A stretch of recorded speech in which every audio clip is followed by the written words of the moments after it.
Pudding ছোট বড় সবাই খেতে খুব পছন্দ করে। পুডিং বানানো খুবই সহজ। এখনো পর্যন্ত পারফেক্ট পুডিং তৈরি করতে পারে না, ইনশাল্লাহ আমার ভিডিও দেখি পারফেক্ট পুডিং তৈরি করতে পারবে। পুডিং বানানোর জন্য আমি এখানে 1/2 লিটার দুধ নিয়েছি। দুধে আমি পানি দিব না, বলক উঠিয়ে দুধ সামান্য কিছু কমিয়ে নেব।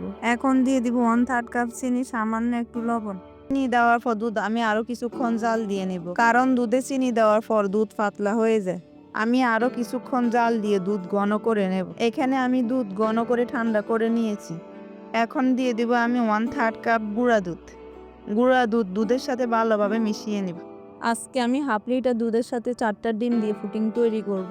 খুব সহজে পুডিং তৈরি করার জন্য আজকে আমি ব্লান্ডার ব্যবহার করব। ঠান্ডা করা দুধ আমি ব্লান্ডার জারে নিয়ে নেব।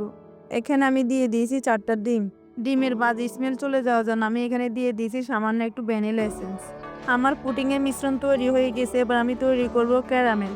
আমি যে পাত্রে পুডিং বসাবো ওই পাত্রে ক্যারামেল তৈরি করব। ক্যারামেল তৈরি করার জন্য আমি এখানে 4 টেবিল চামচ চিনি দিয়েছি। দিয়ে দিব সামান্য একটু পানি। পানি দিয়ে চিনি গলে যাওয়া পর্যন্ত অপেক্ষা করব। আমার ক্যারামেল তৈরি হয়ে গিয়েছে, এবার ঠান্ডা করে নেব। দিয়ে দিব আগে থেকে তৈরি করে রাখা পুডিংয়ের মিশ্রণটা।